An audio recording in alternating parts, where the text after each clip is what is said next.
Hey folks, yesterday I replied to over 60 emails that were entered through my website, and I got a little behind. I'm sorry about that. My wife and I took on a home project, did a lot of painting in the basement, shampooing the carpets, fixing the trim. We've been in our house almost 15 years and raised four kids through the basement, and it had some wear and tear on it. So we completely got it all fixed up. I spent about 4 days on that, and that got me a little behind on email. But, the good news out of that, there were some common themes came out of those email responses. When you're doing them, 20 a day or, you just, you reply to them, but when I did 60 of them, I would say about 30 of them had the same theme to them. So I'm going to go into that here. That major theme was I'm starting a new role in maintenance. Could be as a reliability engineer, could be as a planner, could be as a maintenance manager. Most often, maintenance manager. What advice do you have? People are looking for a little nugget of advice. Not a novel, but a little nugget of advice. And I'm just typing it over and over again. So I thought I would share that advice with you today, and along with the story. Okay, so pretty cool. Hey, this is Joe Kuhn of Lean Driven Reliability. Remember, I'm trying to bridge the gap between the best practices that you should be doing, but you're getting frustrated because will it work in your culture? You just can't figure out how to get it done. You need to do it, but you can't figure out how to get those best practices accomplished. Hey, folks, also special attention to, in the text of this video, click show more, I think it is. And I have links to, if you want to have an hour of coaching, mentoring, consulting from me, hit that link. Also, it's a passion of mine to improve resume writing and improve interview skills. I have a couple documents there that are just gold. If you want to distinguish yourself in an interview or with your resume, make it jump out of the thousands that are being culled through, I'll tell you, take a look at these documents. And I also added one in there asking for a raise. I get asked that a lot, so did that. Also, a lot of my responses, people say, hey, you got a book I can read. Boy, folks, this is my book, $14.99 on Amazon. There's a link to that too. It chronicles really the first 30 days as a maintenance manager in a plant. What would I do? And how would I do it and why would I do it? It goes in a lot more detail than I do in a 10-minute video here. So check out those links. Okay, now here's my story. I became the maintenance and engineering manager at a large operations in 2006. The plant began its reliability journey 3 years earlier in 2003. Lots of training, paid a consultant, role clarity, processes. Several $100,000 were spent on this. Short of $1 million, but several $100,000.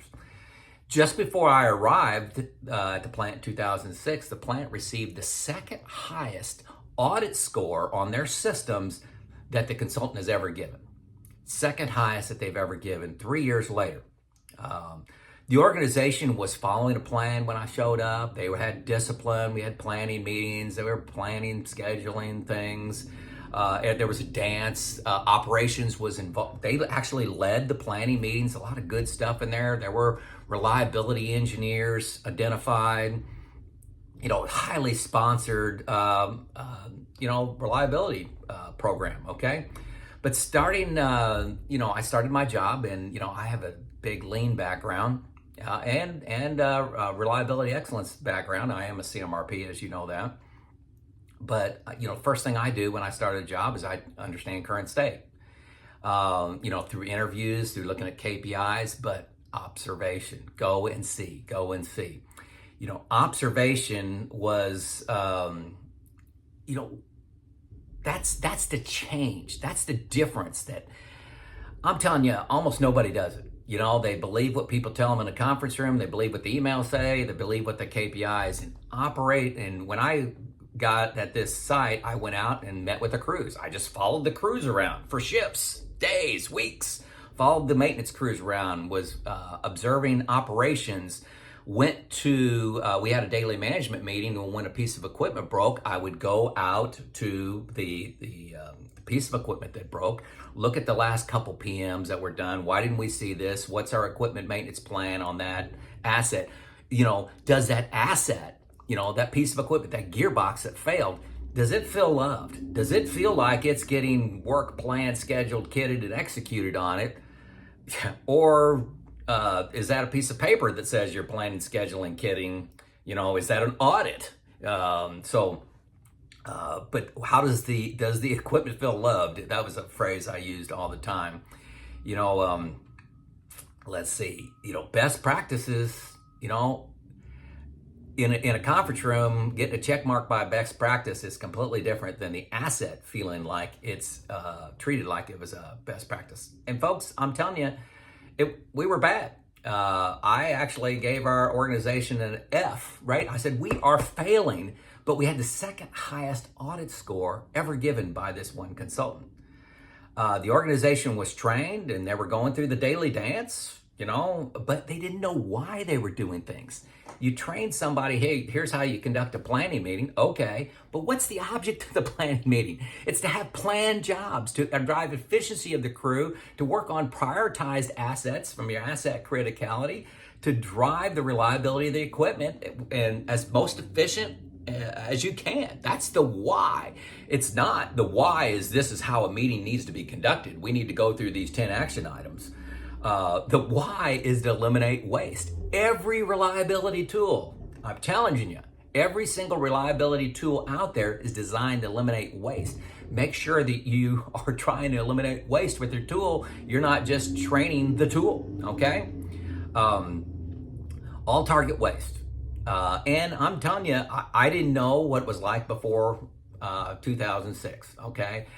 I assume that they've made some progress, but egos and pride really were a problem for me. When I arrived, everybody said, hey, we are good. We are very good with reliability. We got all the systems. Everybody knows the roles and responsibilities. We got the processes in place.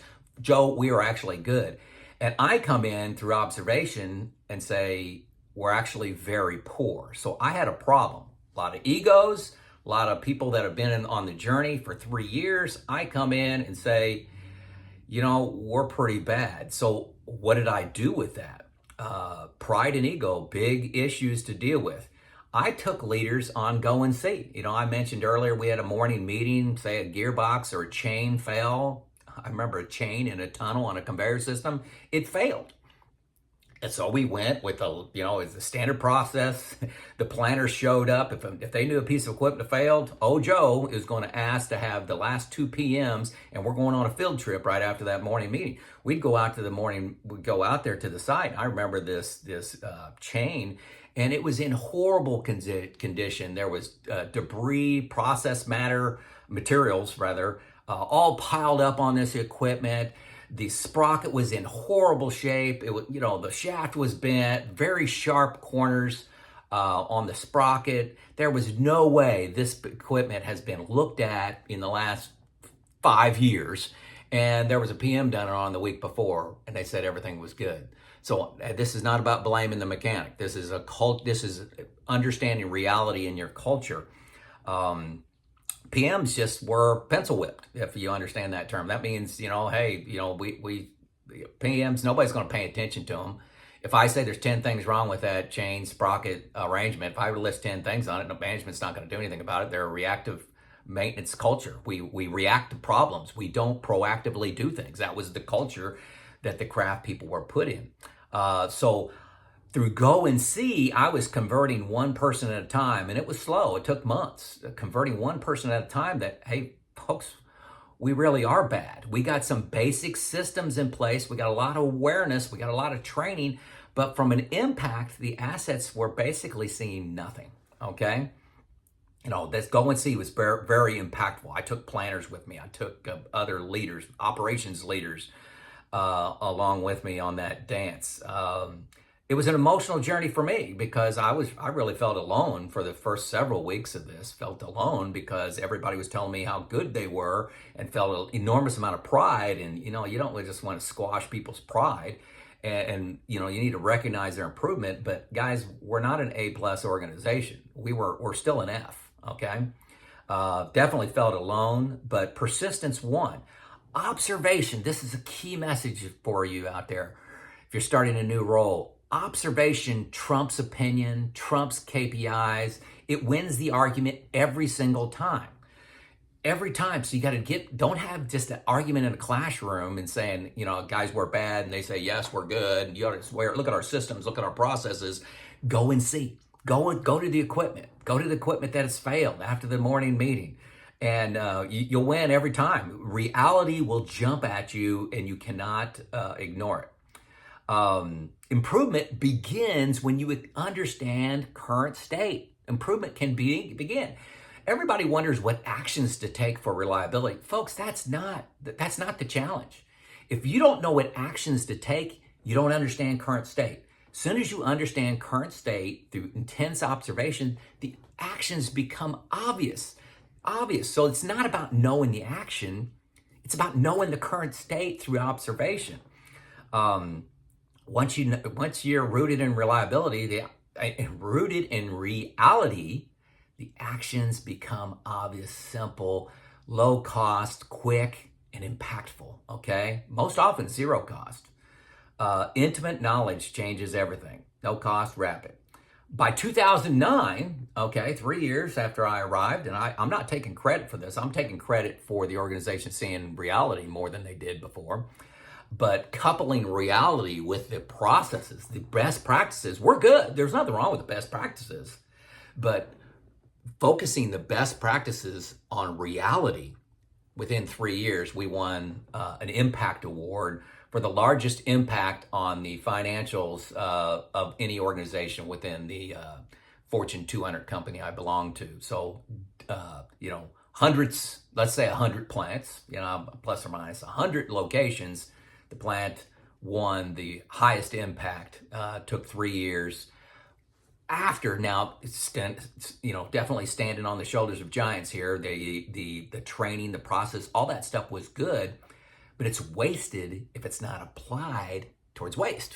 Too many waste in there, but you got to understand the why you are implementing the tool, and when to implement the best practices are so key. And most people just paint it with a broad brush and say, hey, we're going to do planning and scheduling. We're going to do this. We're going to do this. We'll do this. Best practices. And then we're going to pray something happens at the plant. And I'm telling you, my experience is nothing happens at a plant if they don't understand the why and they don't understand the waste. Okay. So fast forward to yesterday, all my emails and advice, where to begin, how do I excel, how do I get results, that common theme. Add intense observation to your data set to know reality.